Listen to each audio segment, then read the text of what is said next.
बिस्मिल्लाहिर्रहमानिर्रहीम। अस्सलाम वालेकुम व्यूवर्स, मैं हूं शेफ़ मारिया और आज मैं आप लोगों के लिए बहुत ही मज़ेदार सी रेसिपी लेकर आई हूं। आज मैं आप लोगों को सिखाने जा रही हूं make and freeze zinger burger recipe. इसको बना के आप किस तरह से फ्रीज़ कर सकते हैं, पूरे 1 मंथ तक रख के इसको इस्तेमाल कर सकते हैं। बहुत ही बेहतरीन रेसिपी है और आप जब ये इसको घर में बनाएंगे तो बहुत ही आपको सस्ती पड़ेगी, क्योंकि बजट फ्रेंडली रेसिपी है, बन के तैयार होती है। बाज़ार से महंगे महंगे जिंगर ख़रीदना छोड़ें, आप घर में बनाइए बहुत ही आसान तरीके से। सारी टिप्स और ट्रिक्स आप लोगों के साथ शेयर करूंगी, तो यह वीडियो आपने लास्ट तक ज़रूर देखनी है। तो चलिए आइए वीडियो स्टार्ट करते हैं। तो इसके लिए हमें चाहिए होगा 1.25 किलो के बराबर मैंने चिकन लिया था।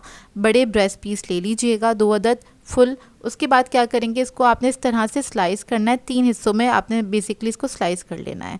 तो हमें 2 स्लाइसेस जो हैं इसके बिल्कुल बराबर से चाहिए, कुछ इस तरह से। तभी 2 स्लाइसेस हो जाएंगे तो इसके हम करेंगे 4 हिस्सों में इसको डिवाइड कर देंगे। तो बीच में से हमने 2 कर दिए हैं इस तरह से। तो इसी तरीके से मैं सारे ब्रेस्ट पीस को कट कर लूँगी।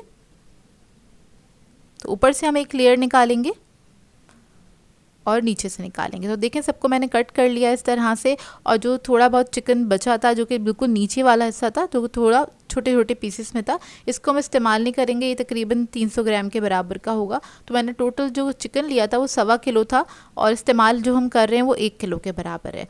तो यहाँ पर अब हम क्या करेंगे, एक एक पीस उठाएंगे, इसको आपने हैमर की मदद से इस तरह से टैप करना है, अच्छे से आपने इस तरह से टैप करना है और इसको आपने रख देना है। इससे क्या होगा, जो भी मसाले वगैरह हम डालेंगे वो अंदर तक जाएंगे और जो चिकन है आपका बहुत जूसी बन के तैयार होगा।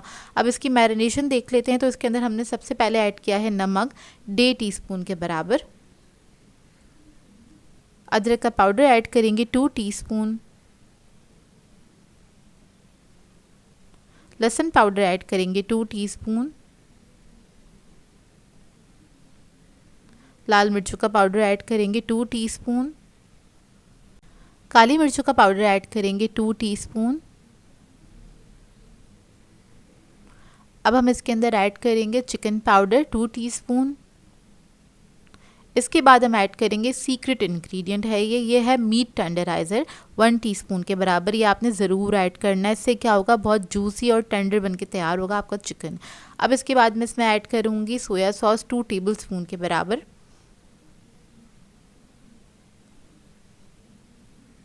हॉट सॉस ऐड करेंगे 1 टेबलस्पून। मस्टर्ड पेस्ट ऐड करेंगे 1 टेबलस्पून। अब इस सबको आपने अच्छी तरीके से मिक्स कर लेना है। बहुत अच्छे से मिक्स करेंगे। मिक्स करने के बाद हम इसको छोड़ देंगे काउंटर टॉप पे आधे घंटे के लिए। आधा घंटा इनफ है, क्योंकि वैसे भी हमने इसको पूरे 1 मंथ के लिए रखना है फ्रीज़र में। इसको छोड़ देंगे। अब इधर हम सेकंड स्टेप पे आ जाते हैं। तो इसके लिए एक मैं स्लरी बना रही हूँ, क्योंकि इसको हमें रखना है तो इसमें हम अंडे का इस्तेमाल नहीं करेंगे। तो यहाँ पर मैंने मैदा लिया था तकरीबन 1.5 कप के बराबर। इसमें ऐड करेंगे नमक 1/2 टीस्पून, लाल मिर्चों का पाउडर 1/2 टीस्पून, काली मिर्चों का पाउडर 1/2 टीस्पून, अदरक का पाउडर ऐड करेंगे 1/2 टीस्पून, लहसुन का powder 1/2 teaspoon, chicken powder 1/2 teaspoon. अब इस सबको मिक्स करेंगे अच्छी तरीके से। मिक्स करने के बाद क्या करेंगे, इसके अंदर हम पानी ऐड करेंगे। एक स्लरी बना के हमें तैयार करनी है। तो आपने थोड़ा थोड़ा करके पानी ऐड करना है और उसको मिक्स करते चले जाना है। बस ख्याल रखिएगा इसमें कोई लम्स नहीं होने चाहिए। तो देखिए अच्छे से मिक्स हो गया है। अब लास्ट में हम इसके अंदर ऐड करेंगे सोया सॉस तकरीबन 1 टीस्पून के बराबर। और थोड़ा सा पानी ऐड करूँगी, क्योंकि मुझे थोड़ा सा थिक लग रहा था। और इसको मिक्स कर लेंगे। तो ये हमारा मिक्सचर जो है वो रेडी हो गया है। देखिए कुछ इस तरह से होगा ये। अब क्या करेंगे, चिकन की हम कोटिंग स्टार्ट करेंगे। तो एक पीस उठा लेंगे, सबसे पहले हम इसमें लगाएंगे। हम इसको डिप करेंगे जो हमने स्लरी बनाई थी उसके अंदर। उसके बाद मैदा ले लिया है मैंने तकरीबन 1.25 किलो के बराबर। इसके लिए आपको ज़्यादा मैदा चाहिए होगा। उसके अंदर डालेंगे और उसके बाद आपने अच्छी तरीके से पहले मैदा इसके ऊपर लगाना है, ताकि मसाला इसी के ऊपर स्टिक हो जाए। उसके बाद इसको हमने हल्के हाथ से रब करना स्टार्ट करना है, कुछ इस तरह से। ये देखिए इस तरीके से आपने अच्छी तरीके से इसके ऊपर मैदा लगा देना है एक्स्ट्रा मैदा हम झाड़ देंगे। तो देखिए रेडी हो गया है। अब इसी तरीके से सारे चिकन के पीसेस को मैं रेडी कर लूँगी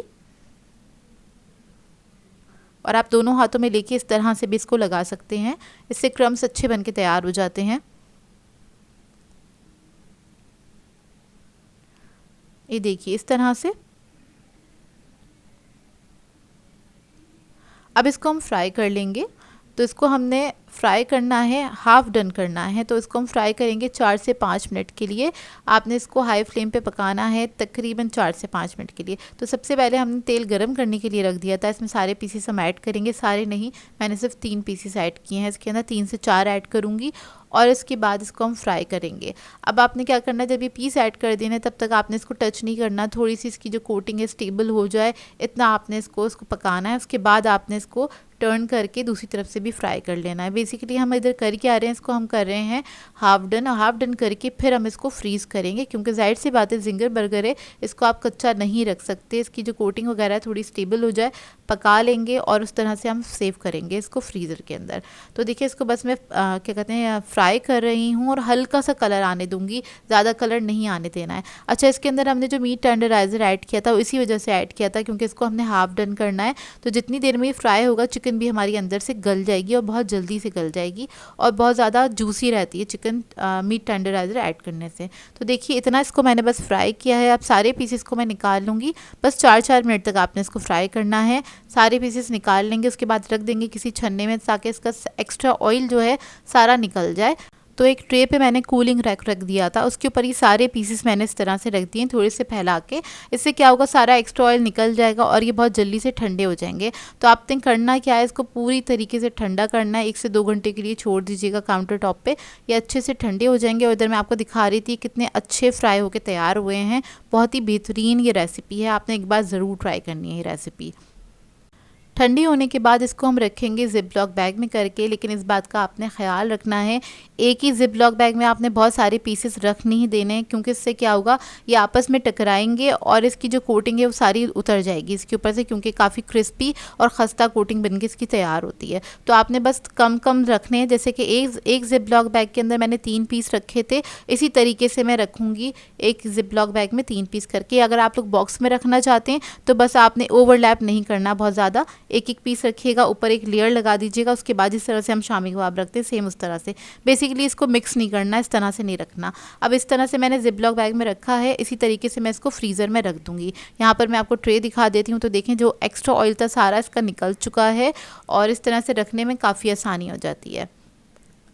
तो अब मैं जिप लॉक बैग को रख दूंगी फ्रीज़र के अंदर। तकरीबन आप 1 महीने तक इसको इस्तेमाल कर सकते हैं, और कैसे इस्तेमाल करेंगे वो भी मैं आप लोगों को दिखा देती हूँ आगे की क्लिप में।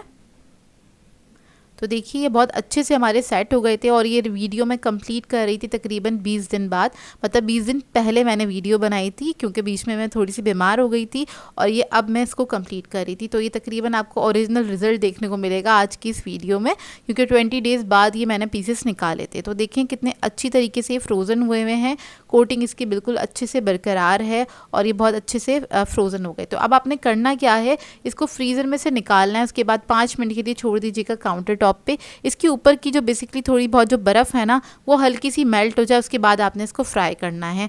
तो फ्राई करने के लिए आपने करना क्या है, इसको मीडियम हॉट ऑयल में फ्राई करना है, क्योंकि आधी तो कुकिंग हम इसकी कर चुके हैं ना। तो अब हमने करना क्या है, ऊपर से बस कोटिंग जो है उसको हल्का सा कलर देना है, और जो चिकन है हमारा वो अंदर से अच्छी तरीके से पक जाए। तो आपने क्या करना है, इसको टर्न करते करते कुक करना है, तकरीबन 4 से 5 मिनट लगेंगे, और हाई फ्लेम पे नहीं पकाइएगा, नहीं तो कोटिंग इसकी बहुत ज़्यादा हार्ड हो जाएगी। और जब ये अच्छा सा कलर आ गया तो मैंने नाइफ से चेक कर लिया कि बीच में बर्फ़ तो बरकरार है नहीं, क्योंकि बर्फ़ नहीं होनी चाहिए, इसलिए हमने इसको हल्की आंच पे पकाया था। तो देखिए अच्छी तरीके से ये रेडी हो गए, अब इसको हम निकाल लेंगे। तो देखिए कितने अच्छे बनके तैयार हुए हैं माशाल्लाह से। अब हम क्या करेंगे, बर्गर सैम्बल करके मैं बता देती हूँ। इधर मैं एक पीस आपको कट करके भी दिखा देती हूँ कि अंदर से मतलब 20 डेज़ के बाद इसको मैंने निकाला, उसके बावजूद ये कितने अच्छे और बेहतरीन बनके तैयार हुए हैं, और आप जज ही नहीं कर पाएंगे कि ये आप फ्रोज़न इस्तेमाल कर रहे हैं, क्योंकि इतना अच्छा जूसी टेंडर मीट था इसका, बहुत ही ज़बरदस्त बन के तैयार हुआ था। तो ये देखिए कितना जूसी है इसका मीट, क्योंकि इसके अंदर हमने ऐड किया था मीट टेंडराइज़र, उसकी वजह से क्या हुआ कि जो इसका मीट है बहुत ज़्यादा सॉफ्ट और टेंडर बन के तैयार हुआ है और जूसी भी है अंदर तक।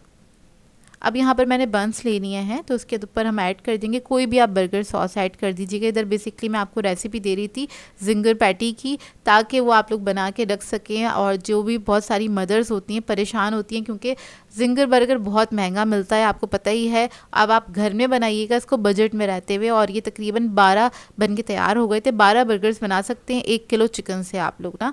तो आपके सामने ही है ये रेसिपी, ज़रूर ट्राई कीजिएगा। इसको बना के आप फ्रीज़ भी कर सकते हैं, तो आपका ये झंझट भी नहीं रहेगा, क्योंकि इसमें थोड़ी सी ज़्यादा मेहनत होती है बेसिकली। इस वजह से आप इसको बना के रख लेंगे तो आसानी हो जाएगी। अब देखिए मैंने बर्गर के बन के ऊपर मैंने सॉस लगा दिया था, थोड़ा सा सलाद पत्ता रख दिया है, एक पीस रख दिया है जिंगर का। उसके बाद मैंने ऊपर थोड़ी सी कोल्स्लो रख दी है, क्योंकि जिंगर उसके बगैर अधूरा सा होता है।